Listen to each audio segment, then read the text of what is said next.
when you're selling something you really believe in, when you're selling something that you know really makes a difference in the lives of the people that you're selling it to, well, selling isn't about persuading anyone to do anything that they wouldn't want to do.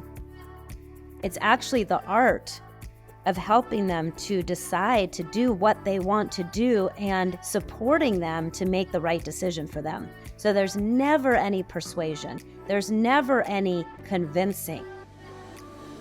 Welcome to the New Law Podcast for entrepreneurial lawyers. Here at Personal Family Lawyer, we want to help more families and business owners make eyes wide open legal and financial decisions. But we cannot do this without you, which is why we started this podcast, to find those of you ready to offer a better way to serve your clients. So if you are a legal professional who wants to help improve the legal and financial well-being of your clients and offer a service model that differentiates you while meeting the needs of your community, and rest easy knowing that you are running your law practice like a real business, then join us on this journey by subscribing to the show and find out how you can use a new law business model to love your life as a lawyer.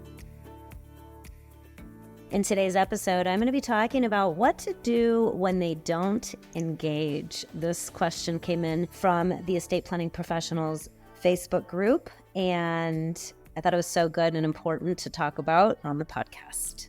All right, so what do we do when they don't engage? I remember the very first time that I had clients that came in and didn't engage my services, and the rejection pain was really intense. I was brand new in my law practice, and I had thought that it would be pretty easy to get clients, that people would, of course, want to work with me. I came out of one of the best law firms in the country. I had just started my law practice. I was speaking at local moms groups, and I was speaking to moms who surely needed the estate planning services that I was offering. And so, of course, they would come in and they would meet with me and they would hire me. Right? Wrong. It turns out there was so much I didn't know about getting hired. And so when I began to meet with people and tell them about my services, and then I would hear, we have to think about it, we're not sure, we want to shop around. It was really difficult for me, I think that the biggest thing that was difficult for me is the underlying rejection feelings that I felt. Looking back now, I can see that it was triggering some of my rejection trauma from high school, feeling not good enough, feeling that people didn't like me. And that was scary because I really didn't know how to deal with that.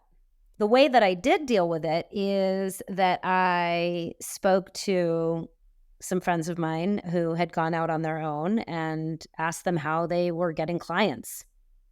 And what I began to realize is that I needed a system to be able to take people through so that they would ultimately hire me. It took me a few months to put this system together, and eventually I would come to teach. It was the very first thing that I began to teach. I called it the client engagement system. But it took me some time to put it together because I knew quite a bit actually about sales because my dad had been in sales his whole life, and he in fact taught me sales by having me work in his company when I was a teenager, but I didn't think sales applied to being a lawyer. So it took me a while to make that connection of, oh, I'm actually doing sales. And it took me a while to be able to feel good about that and realize that sales is not about persuading anyone to do anything that they don't want to do. I had kind of inherited that belief from my dad because he wasn't selling things that ultimately were really good things.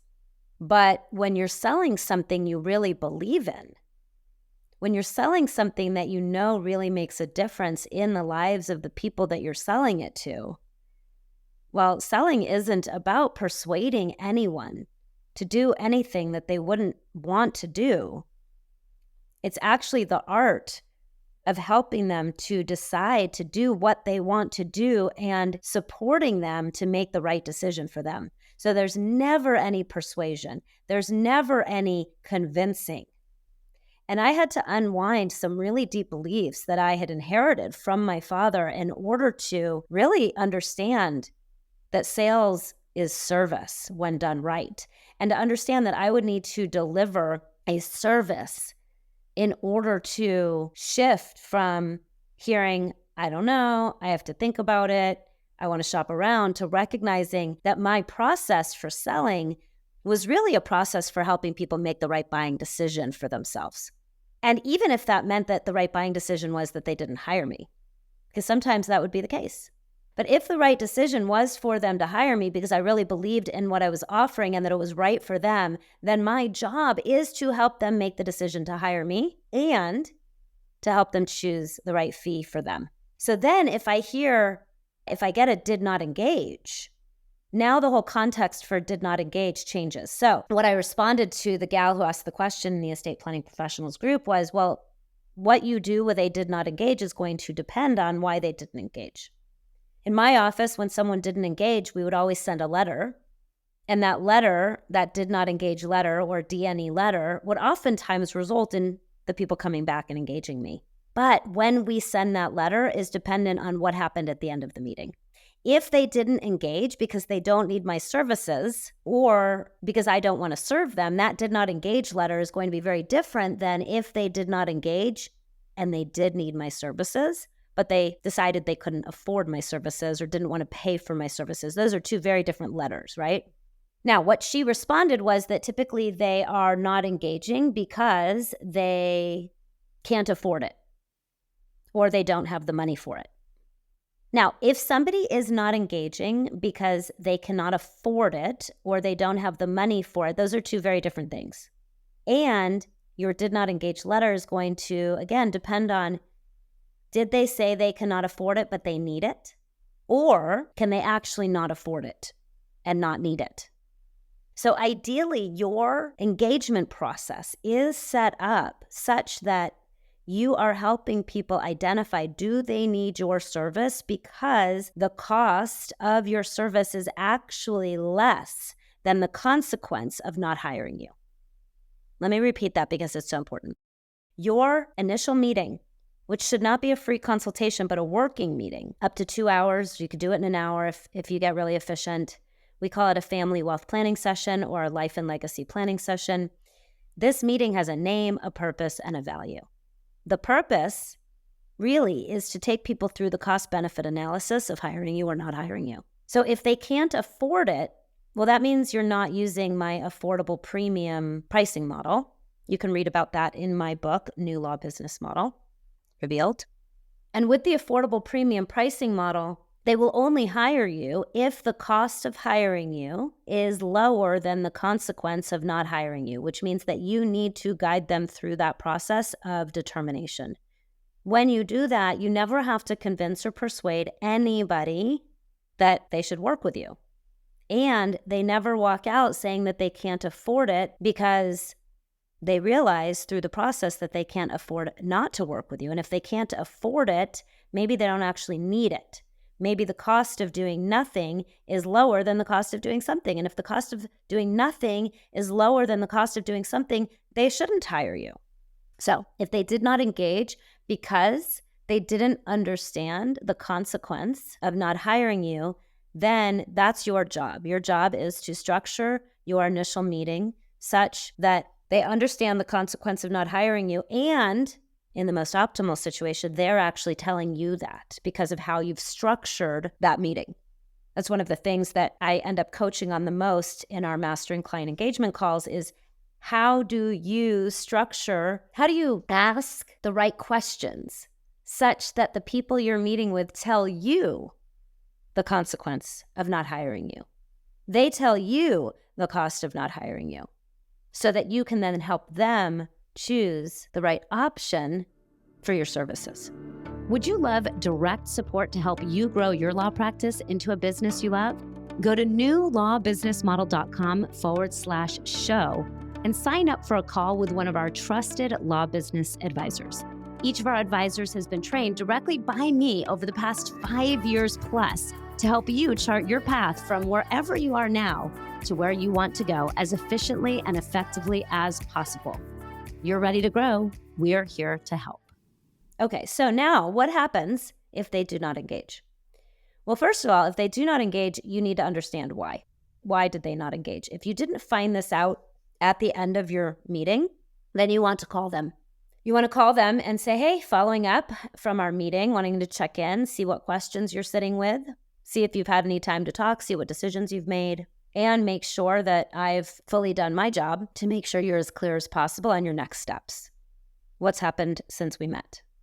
And then for you to ask the questions that will uncover why they didn't hire you. Now, if you know that they didn't hire you because of money, then you may need to go back to them and say, I understand that you didn't hire me because you don't think that you can afford the service, but that tells me that I perhaps didn't do a great job of helping you understand the consequences of not getting your planning done. And I'd like another chance to do that.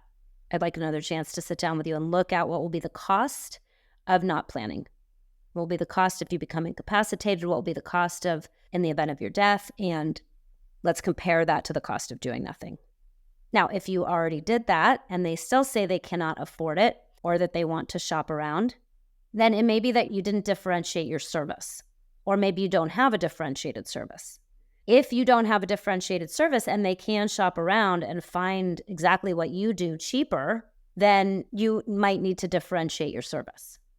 If you do have a differentiated service, but you didn't explain your differentiated service well enough, then it might be that you can send the did not engage letter, and in the did not engage letter, you can reference again your differentiated service and really help them to understand your differentiated service better. And you may need to be able to better explain your differentiated service. You might need better structure, better words. This is another thing that I coach on a lot, is how to really illustrate the differentiated service model that our personal family lawyer firm leaders have. Because I hear a lot of lawyers that will fall back into things like, we have a lifetime relationship with our clients. Well, clients don't want a lifetime relationship with their lawyers unless they understand why they need that lifetime relationship. That requires illustration. You may not be illustrating it. You might be using lawyer words, or you might be taking for granted things you understand that your clients don't. So we coach on this quite a lot. Finally, if they truly cannot afford it, and you see their financials, if you're doing the planning right, you've already seen their financials when you are in the planning process.